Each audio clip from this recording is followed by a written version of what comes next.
Hey, salut la gang, c'est JP pour l'école du jeu et aujourd'hui je vous propose le déballage d'un jeu qui avait été annoncé pour le Gen Con. Je vous parle de Hadara. L'école du jeu en partenariat avec la boutique L'Imaginaire. Au-delà de vos attentes.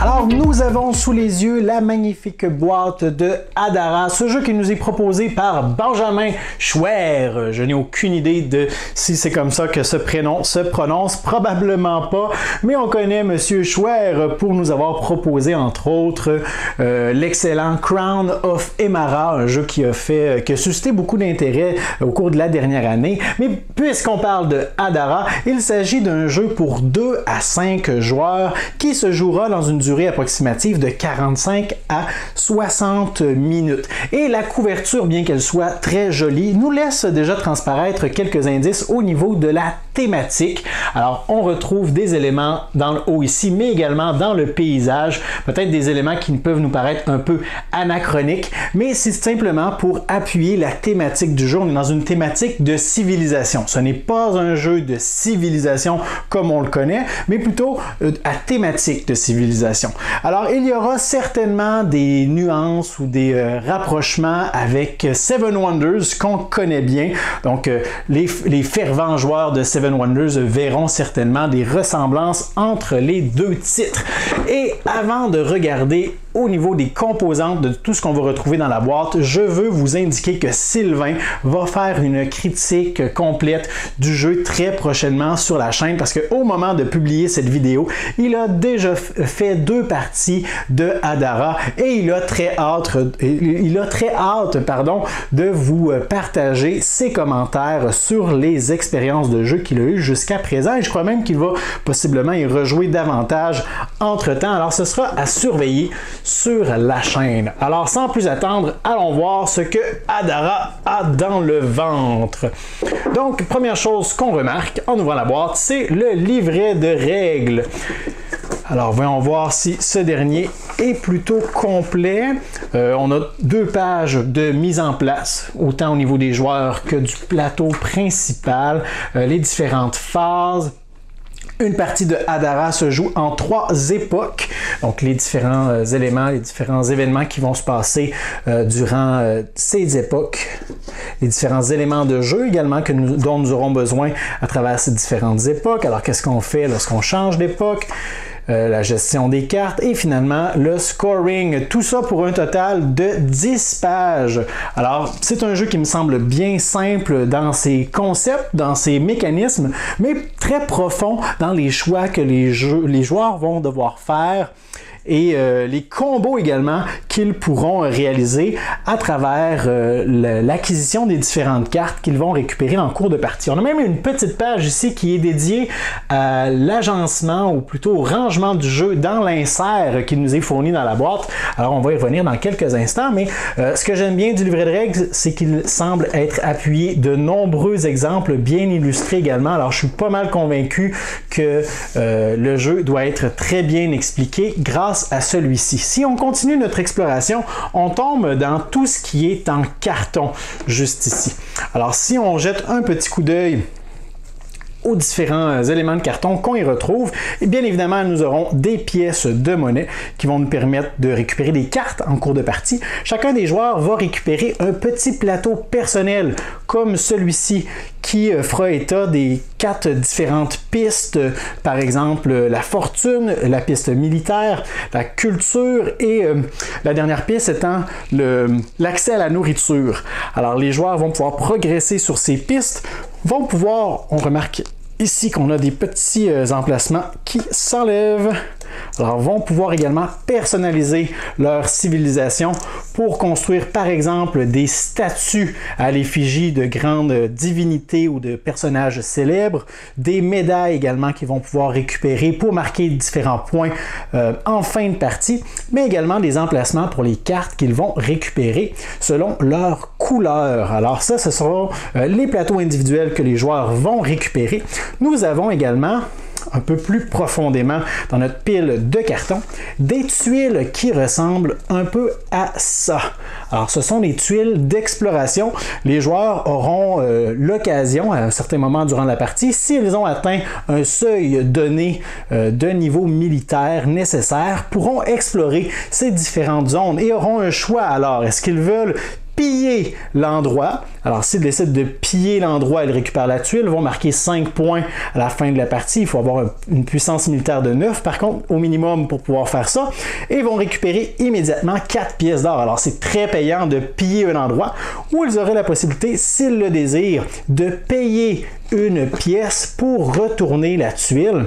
Et s'ils retournent la tuile à la place, c'est qu'ils vont coloniser l'endroit, vont le faire prospérer et vont marquer à ce moment-ci non pas des pièces qu'ils auraient récupérées s'ils avaient décidé de piller l'endroit, mais les avantages, par exemple, un avancement sur la piste de fortune et 2 avancements sur la piste de nourriture, puisque ça devient maintenant un havre de paix pour les Autochtones, entre autres. Alors, on remarque qu'il y a beaucoup de choix au niveau des différentes tuiles. On a ici plus de 5 feuilles de carton, de tuiles, de plateaux, de pièces de monnaie. On en a une autre ici avec les différentes médailles qu'on pourra récupérer. Des jetons également pour les statuettes que les joueurs vont bâtir en cours de partie. Et nous avons juste une autre feuille de carton. Quelle surprise! Alors, il y en a beaucoup plus que ce que j'avais en tête. Une petite roulette ici qui sera utilisée pour composer notre plateau central. Je la garde de côté pour vous donner un exemple dans quelques instants. On continue notre exploration de la boîte et on y retrouve des petites tuiles à forme ésotérique, un peu juste ici. Alors, quelque chose me dit que nous aurons un casse-tête à effectuer avec cette partie également. Alors, nous avons le centre du plateau central qui est composé ici de cette partie, sur laquelle nous allons apposer notre petite roulette. Et à quelque part dans la boîte, on devrait avoir, je ne sais pas où est-ce qu'ils sont bien exactement. Oh, juste ici, nous avons des petits... Non, ça c'est une pièce. Alors, probablement qu'ils ont glissé sur le côté.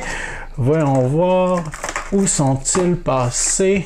Ah, les voilà! Des petits engrenages comme ceci. Je commençais à avoir peur que mes engrenages ne soient pas inclus dans la boîte.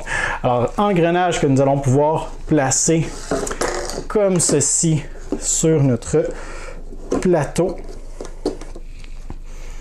Et voilà. Et par la suite, à chaque manche ou à chaque tour, je ne me souviens plus, la petite roulette va pouvoir être déplacée. Et en fait, les emblèmes qu'on retrouve sur la roulette représentent les différentes civilisations. Par exemple, ici, nous avons le plateau de la civilisation de Scarabée, qui sera peut-être les Égyptiens. Alors, on retrouve la même emblème qui est juste ici. Alors, ça fait en sorte qu'à un certain moment donné durant la partie, pendant la mise en place, en fait, on va composer le plateau de jeu comme ceci. Et on reconnaît donc les couleurs que nous avions vues sur le plateau de joueurs, les 4 différentes pistes et la section violette qui sont des cartes de pouvoirs spéciaux, des capacités ou des aptitudes, des connaissances que les civilisations vont pouvoir développer. Et alors, on fait tout simplement que regarder dans quelle section est notre emblème et ça nous indique quelle action on peut prendre à ce tour-ci. Et à chaque tour, on va progresser sous forme de petites roulettes comme ça. Alors, on va toujours faire le tour du plateau et on aura l'occasion à ce moment de récupérer les cartes qui se trouvent dans ces emplacements-ci. Alors, on a ici un paquet, même 2 paquets de cartes, donc très nombreuses, qui sont divisées selon leur époque, 1, 2 et 3, si je ne m'abuse, et qui sont également divisées selon leur couleur, donc les cartes de culture sont bleues, les cartes militaires sont rouges, et si je veux vous donner un petit exemple, alors, si un joueur, par exemple, doit effectuer une action dans la section bleue, il va pouvoir récupérer les cartes qui sont là.